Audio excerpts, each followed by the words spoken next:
एक तुंगभद्रा नदी के किनारे एक आत्मदेव नाम के एक ब्राह्मण रहते थे। वो ब्राह्मण बहुत संतोषी थे और ज्ञानवान और विद्वान भी थे। उनका नित्य का जो कार्य होता था, पूजा पाठ करना और समय मिलते ही भगवान की भक्ति में लीन हो जाना। उनकी पत्नी थी जिसका नाम था धुंधली। बिल्कुल उनसे विपरीत थी, उनसे बिल्कुल अलग। धुंधली का एकदम बिल्कुल क्रूर स्वभाव। कोई नहीं, पंडित जी संतोषी थे, अपना जीवन यापन अपनी पत्नी के साथ कर रहे थे। झगड़ालू थी, लड़ती थी पंडित जी से, पर पंडित जी सब बर्दाश्त करते थे। कोई नहीं, पत्नी है।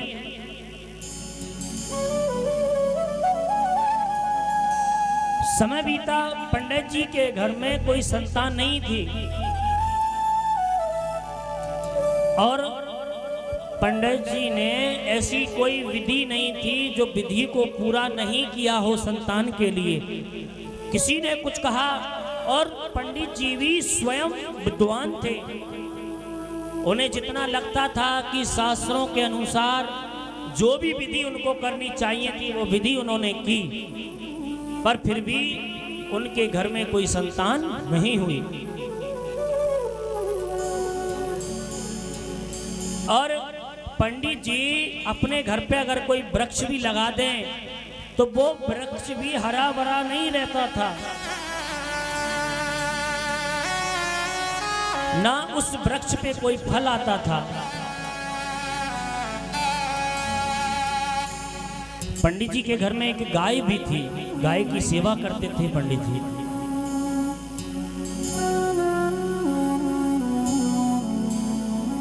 बहुत समय बीत गया।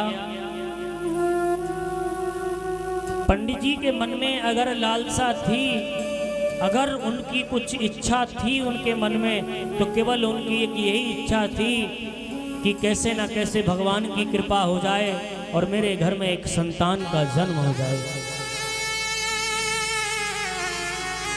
पंडित जी यही चाहते थे कि कब ना जाने भगवान की कृपा होगी, कब मेरे घर किसी बच्चे का जन्म होगा, कब मैं उस बच्चे को अपनी गोद में लूंगा। केवल पंडित जी की यही इच्छा थी और कोई उनके मन में कोई लालच भी नहीं था। बहुत संतोषी थे, पूजा पाठ करते थे, किसी के घर जाते थे, अगर किसी ने उनको कुछ दे दिया तो ले लिया, अगर नहीं दिया तो कोई बात नहीं। पंडित जी रोज नित्य जाते थे घर से बाहर, शाम को आते थे। दिन भर में पंडित जी जिन बच्चों को देखते थे तो पंडित जी को लगता था कि मेरे घर में अगर एक संतान होती तो जैसे ये बच्चे खेल रहे हैं शायद मेरे भी घर में मेरा बच्चा खेलता।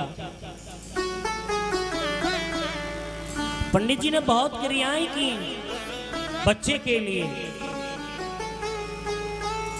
देखिए, जब भगवान की इच्छा होती है तभी वो कार्य होता है। भगवान की इच्छा नहीं थी। अगर हमें कोई वस्तु अगर हमको जबरदस्ती मिल भी जाए, अगर हम उसको ले भी लें तो वो हमको फलीभूत नहीं होती है, क्योंकि हम जबरदस्ती ले रहे हैं उसको। बहुत प्रयास किए। पंडित जी ने घर में गाय पाल रखी थी, आज तक ही बांझ थी। वो गाय भी किसी बछड़े से आज तक नहीं ब्याई, कभी भी। पंडित जी इसी बात से परेशान थे। वृक्ष लगा रखे थे, वृक्ष पर कभी फल नहीं आया पंडित जी के घर। पुष्प पौधा लगा रखे, कभी कोई पुष्प नहीं आया। पंडित जी परेशान हो गए। दुखी होकर के पंडित जी ने विचार कर लिया कि मुझे संतान का सुख इस लोक में तो मिलेगा नहीं, शायद मेरे मरने के बाद मुझे मिल जाए। अपने आप से हार मान ली और मरने के लिए जंगल की ओर चल पड़े। आज पंडित जी छोड़ दिया और घर से निकल गए पंडित जी।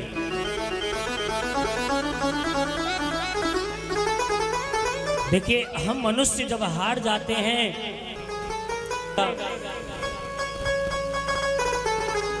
और आत्महत्या करने वाला व्यक्ति, मरने वाला व्यक्ति कभी भगवान के धाम को नहीं जाता है। ये हमेशा याद रखना, क्योंकि भगवान हमें अपनी इच्छा से मृत्यु दें, वही व्यक्ति भगवान के धाम जाते हैं। और आप अपनी इच्छा से मरते हैं तो हमें भगवान का लोक क्या, हम भी मनुष्य जीवन ही नहीं मिलेगा। हमें याद रखना, क्योंकि हमको भगवान ने भेजा है, तो हमको बुलाने वाला कौन? भगवान। हमको भगवान बुलाएगा। अगर हम अपनी इच्छा से कुछ गलत कदम उठाते हैं या कुछ गलत कार्य, अगर हम अपनी इच्छा से कुछ गलत कदम उठाते हैं या कुछ गलत कार्य करते हैं तो हमको दोबारा मनुष्य योनि नहीं मिलती है कभी। तो हमको दोबारा मनुष्य योनि नहीं मिलती है कभी भी। आप कोई जीव बने या कोई कीड़ा, आप कोई जीव बने या कोई कीड़ा बने, आप योनियों को भोगने के बाद मनुष्य जन्म मिलता है इंसान को।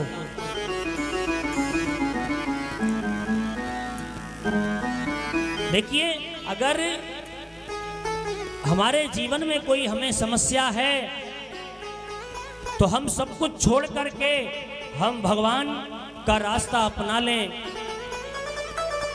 भगवान की भक्ति हम पकड़ लें, भगवान की भक्ति करें, निश्चित ही उस मनुष्य का कल्याण होगा। पर ये तो हम गलत करते हैं कि हमें जीवन से हार जाना चाहिए, कि अब हम हार गए, कुछ कर ही नहीं सकते, कुछ हो ही नहीं सकता।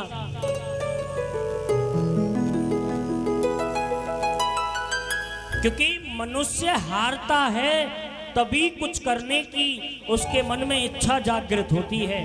तब तक मनुष्य हारेगा नहीं, तब तक वो कुछ करने लायक ही नहीं बनेगा।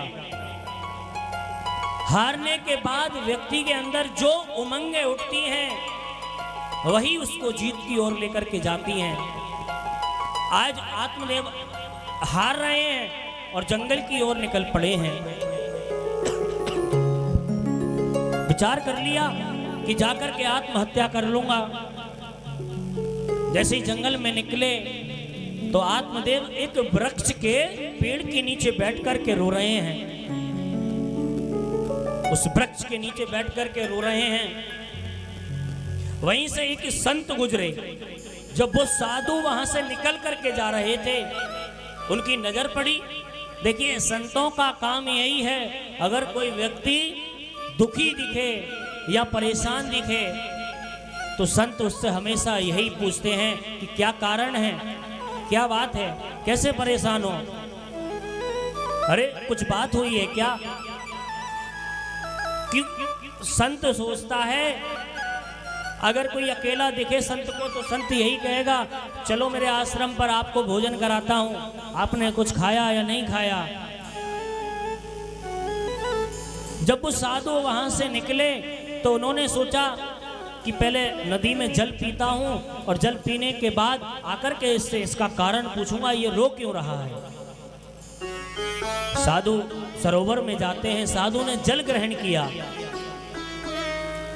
और जल ग्रहण करने के बाद वो साधु आत्मदेव ब्राह्मण के पास आए और आकर के आत्मदेव ब्राह्मण से पूछा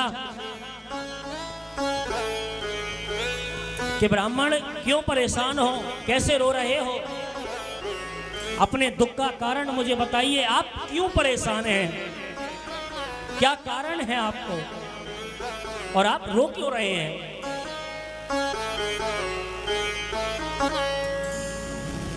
उस साधु ने सोचा शायद ये यूं रो रहा है कि ये भगवान का भजन करने के लिए आया होगा भगवान की भक्ति करेगा। अगर इसको रास्ता नहीं पता है तो इनका गुरु बनकर के मैं इसका मार्गदर्शन कर दूंगा। जब ब्राह्मण से साधु ने पूछा कि आप रो क्यों रहे हैं, अपने रोने का कारण बताइए, तो ब्राह्मण ने कहा कि हे महाराज, मैं इसलिए रो रहा हूं कि और अभी और तुरंत आपके सामने आत्महत्या कर लूंगा और आपको भी ब्रह्म हत्या का पाप लगेगा। आज वो साधु फंस गए उस ब्राह्मण के बीच। कहा कि हम तो भले आए इससे पूछने के लिए कि क्या हुआ, और आज ये मेरे सामने ही मर रहा है। अगर ये मेरे सामने मर गया तो मुझ पे और ब्रह्म हत्या का श्राप लगेगा।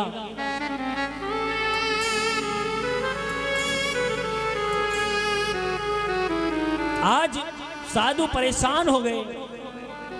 कहा कि ये अच्छा हुआ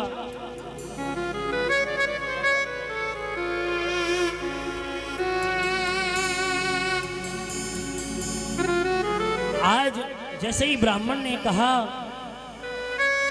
कि महाराज आप कुछ करिए, अगर आप करते हैं नहीं तो मैं अपने आप को अभी खत्म कर लूंगा। तब साधु ने कहा कि मेरी बात मान जाओ, आपके मस्तिष्क की रेखा बता रही हैं कि आपके आज क्या, इस जन्म क्या, आपके 7 जन्मों तक संतान नहीं है।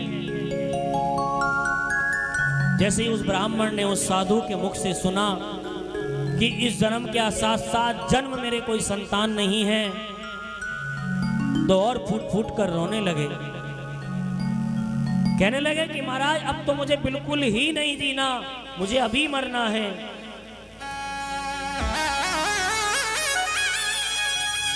आज ये सब दृश्य उस महात्मा से देखा नहीं गया।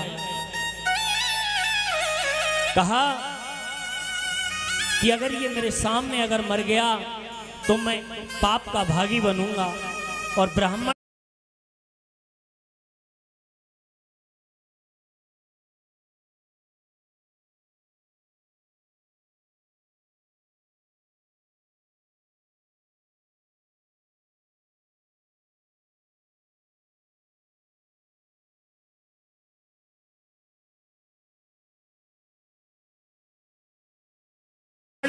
ब्रह्म हत्या का पाप लगेगा। तो चुपचाप से उस महात्मा ने अपनी झोली से एक फल निकाल करके दिया। कहा कि ये फल अपनी पत्नी को जाकर के आप खिला देना।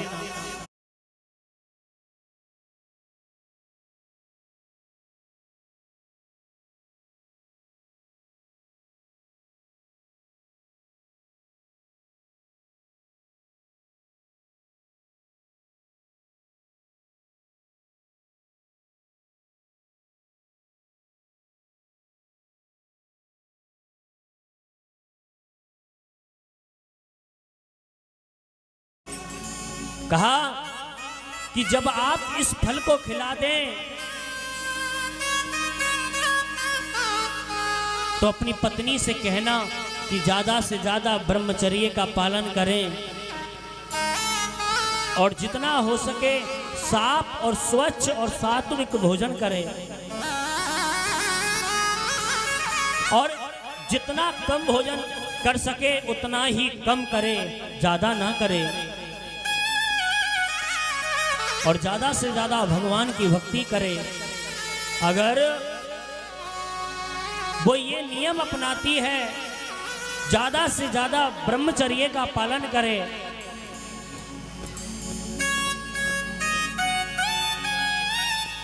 तो साधु ने कहा कि वो बच्चा नहीं, वो ज्ञान का भंडार होगा। पर जैसे ही साधु उस फल को अपने घर लेकर के गए और जाकर के उन्होंने अपनी पत्नी को दिया, कहा कि मुझे एक साधु ने ये प्रसाद दिया है और आप इस प्रसाद को पालें। और कहा है उन्होंने कि आज से साथ में आज से 9 महीने बाद हमारे घर संतान होगी। आज धुंधली ने ब्राह्मण से कहा कि आप कहाँ बाबा बैरागियों के चक्कर में पड़ गए और आप क्या बात करते हो, क्या फल खाने से भी कोई संतान होगी? अरे मैं नहीं मानती ये सब कि फल खाने से भी क्या कोई बच्चा होगा।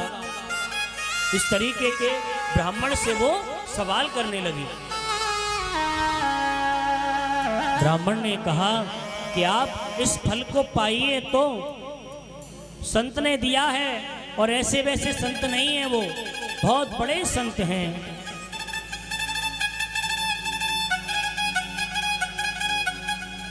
आज वो फल धुंधली ने अपने हाथ में ले लिया और कहा कि महाराज आप जाइए, मैं इसको खा लूंगी, आप चिंता ना करिए। वो फल लेकर के धुंधली ने अपने पास रख लिया। जब धुंधली ने वो अपने पास रखा फल, एक उसकी पड़ोसन आई, सारा वृतांत पड़ोसन को बताया। कहा कि बहन मेरे स्वामी के आए हैं और उन्होंने कहा है कि इस फल को खा लो और भगवान की कृपा से हमारे घर संतान होगी। कि मेरा तो मन नहीं है इस फल को खाने का, मैं इस फल को कैसे खाऊं? ना जाने किस तांत्रिक ने इस फल को पढ़ के दिया होगा, तंत्र विद्या करके दी होगी। मैं इस फल को खा लूं, अगर मुझे कुछ हो गया फिर क्या होगा? देखिए धुंधली का जैसा स्वभाव था, जैसा उसका नाम है, वैसा ही वो सोचने लगी। कहा अगर ये मैंने फल खा भी लिया, अगर मैं गर्भवती हो गई, ना जाने गांव में भूकंप आ गया या मेरे घर में आग लग गई, तरह तरह के विचार उसके मन में आने लगे। कहा अगर मैं गर्भवती हो गई, अरे तो मेरी नंद आएगी, वो मेरा सब खजाना लूट करके ले जाएगी, मुझे तो पता भी नहीं चलेगा। अरे जब कोई बच्चा होता है घर में, अरे जब कोई बच्चा होता है घर में तो नंद को बुलाया जाता है, तो मेरी नंद तो महाचोटिया है। इस तरीके के विचार उसके मन में आने लगे। देखिए जैसा जिसका स्वभाव है वो वैसा ही सोचेगा। तरह तरह के विचार आज धुंधली के मन में आ रहे हैं। एक दो दिन बाद उसकी सगी बहन आ जाती है। वो सारा वृतांत उसने अपनी सगी बहन को बताया कि बहन मेरे पंडित जी इस फल को लेकर के आए हैं और कहते हैं इस फल को खा लो, हमारे घर कुछ समय बाद एक बच्चे का जन्म होगा, क्या ऐसा हो सकता है? देखिए जो उसकी बहन थी वो उससे भी ज्यादा लालची थी। उसने कहा बहन कहाँ तू इस फल वाले के चक्कर में पड़ रही है, ये फल इस गाय को खिला दे, तेरे घर गाय तो बंधी है, अगर वाकई में इस फल में अगर शक्ति है तो ये गाय भी तो बहुत समय से बांझ है, पता चल जाएगा अगर कोई संतान होगी तो। धुंधली ने क्या किया, वो फल उस गाय को खिला दिया। कहा कि कुछ समय बाद मेरे पेट से बच्चा होगा, वो बच्चा मैं तुझे ला करके दे दूंगी और तू अपने पति से कहना कि ये मेरा ही बच्चा है। आज धुंधली के दिमाग में ये बात आ गई और उसने वो फल उस गाय को खिला दिया। कुछ समय बीता, उसकी बहन के बच्चा होता है और बच्चे को लाकर के धुंधली को दे देती है। धुंधली ने ब्राह्मण को खबर भिजवा दी कि हमारे घर बच्चे का जन्म हुआ है। जैसे ब्राह्मण देव को पता चला तो ब्राह्मण देव की खुशी का कोई अपार, जिसके घर में बहुत समय बाद अगर बच्चा आए तो खुशी कुछ अलग ही होती है। जाति कर्म नामकरण संस्कार करवाने का समय आया। आत्मदेव ने उसका एक अच्छा सा नाम रखने की कोशिश की कि इसका एक अच्छा सा नाम रखते हैं। सबसे पहले धुंधली कूद करके आई, कहे महाराज आप क्यों इसका नाम रखोगे? मैंने 9 महीने इसको गर्भ में रखा है, आपने थोड़ी कुछ किया है, तो इसका नाम भी मैं ही रखूंगी। ब्राह्मण ने कहा ठीक है देवी, जैसे तुम्हारा मन, जैसा तुम चाहो वैसा करो। ब्राह्मण संतोषी थे, वो इसमें भी खुश थे कि हमारे घर संतान हो गई। धुंधली ने उसका नाम रखा धुंधकारी, जैसा जिसका नाम वैसे इसका काम, उसका नाम धुंधकारी रखा। समय बीता, कुछ समय बाद जिस गाय ने वो फल खाया था, उस गाय के पेट से भी एक सुंदर बच्चे का जन्म हुआ, और वो पूरा बच्चा मनुष्य आकार था, केवल उसके कान कान गाय की तरह थे खड़े, पूरा मनुष्य लगता था, केवल कान ही कान गाय की तरह थे, ये पूरा मनुष्य आकार था।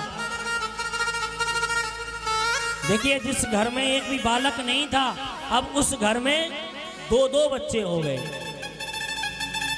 दोनों का नामकरण संस्कार हुआ। जिसके कान थे गाय की तरह, उसका नाम रखा गया गोकर्ण, और जो दूसरा बच्चा था धुंधली का, जिसका नाम रखा गया धुंधकारी।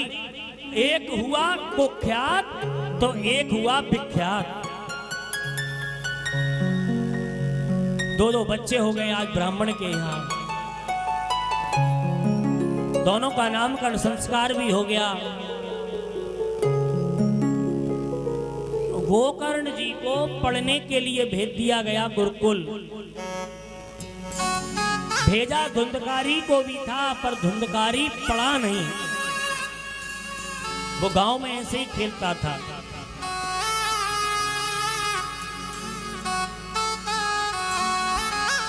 आज गोकर्ण जी पढ़ने के लिए चले गए हैं, अध्ययन करने के लिए। धुंधकारी थोड़ा सा बड़ा हुआ तो गांव में उल्टे सीधे काम करने लगा। किसी का बच्चा मिल जाए तो उसको पकड़ करके पीटना, अरे कोई बच्चा जा रहा है तो उसको धक्का दे देना। वो इस तरीके से परेशान करने लगा, गांव के बच्चों को दुखी करने लगा, बच्चों को पकड़ करके पीटने लगा। आज ऐसा समय आया जब धुंधकारी घर से निकले तो जो मोहल्ला पड़ोस के बच्चे थे वो धुंधकारी को देख करके भाग जाते थे, क्योंकि वो किसी बच्चे को छोड़ता नहीं था। पकड़ करके पीटना, लोग शिकायतें लेकर के आते थे ब्राह्मण के पास कि आपका ये बच्चा धुंधकारी इसे बच्चों को पीटता है।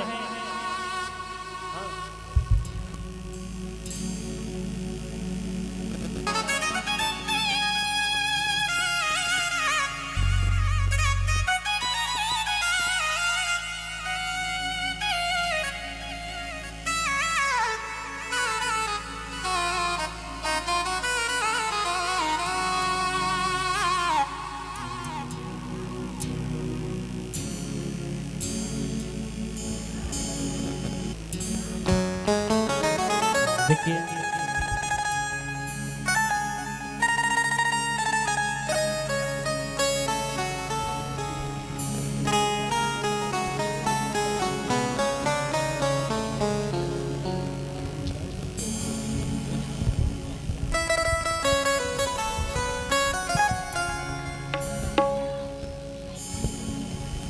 जय श्री कल्की। देखिए जय जय श्री कल्की, जय जय श्री कल्की। हाथ उठाकर बोलिए जोर से, जय जय।